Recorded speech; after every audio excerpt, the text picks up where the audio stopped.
Hi everyone, welcome to Community Kitchen's At Home Edition. My name is Pauline and welcome to my kitchen. Today we're going to be doing a filling that's so versatile you can stuff it in peppers, tomatoes, or zucchini. Now before we start, let's take 20 to 30 seconds and wash our hands in warm water and soap.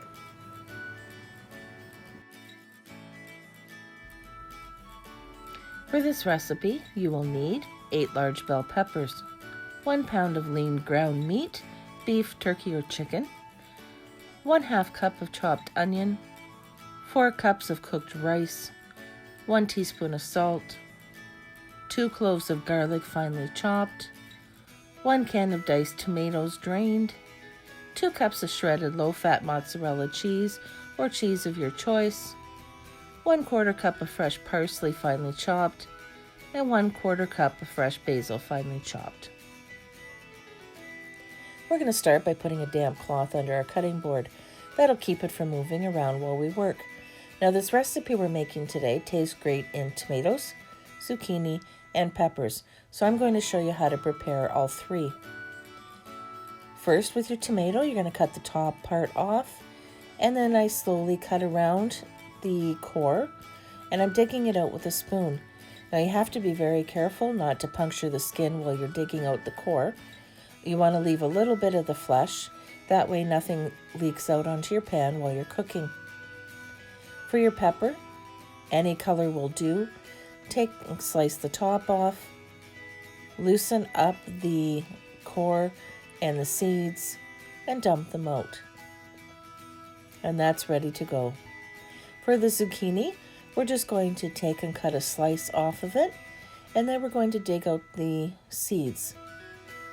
If you find that your zucchini is a little too crooked and it won't lay flat on your pan, all you have to do is take a little tiny slice of skin off the bottom, and that will help it lay flat. Again, you want to take enough flesh out so that you do have room to stuff, but you don't want to go right through the zucchini. And next we're going to work on our fresh herbs. Here's a pro tip. The easiest way I found to take the leaves off of basil or any herb that has a big leaf is to simply put the stem through the biggest hole in your box grater and pull. All that's left on the outside are the leaves, and the stem comes out nice and clean. This is a great way for children to help you in the kitchen as well, as they can help prepare the herbs without using a sharp knife. Next, we're going to gather them together in a rough little pile, and then do a quick rough chop on the leaves.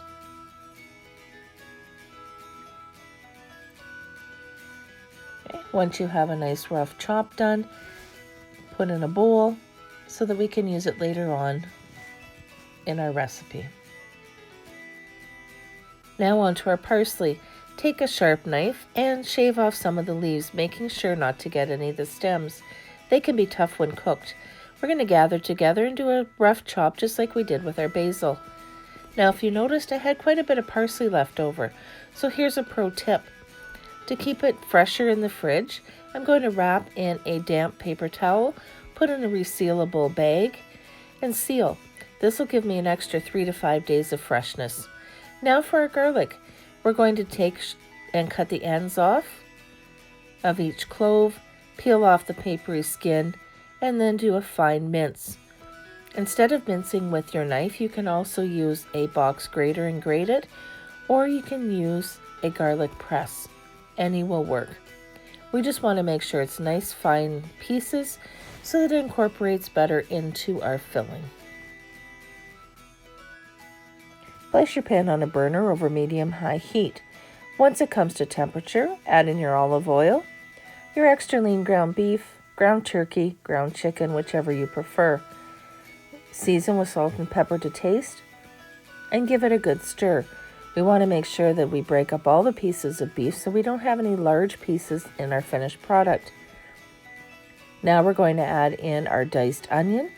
You could also dice up the tops off the peppers that we prepared into the same size pieces as the onion, and then add it at this time as well. Give everything a good stir to incorporate.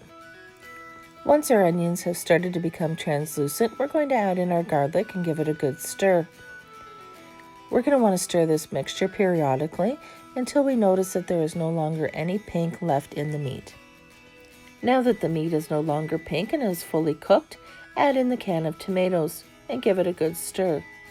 At this point, we can go ahead and take our pan off of the heat, add in our basil, our parsley, and our cheese. Now you're going to notice that I'm adding my cheese in 2 different batches.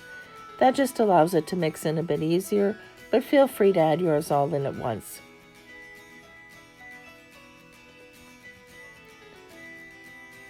Once we have these ingredients fully mixed, we're going to be adding in our rice. Now the rice that I'm using today is left over from the night before. However, feel free to add in fresh rice.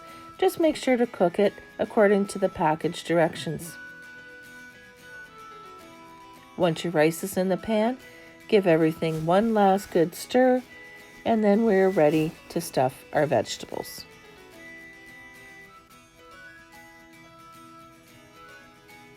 We're going to take the filling that we just made and place inside of the vegetables that we hollowed out earlier.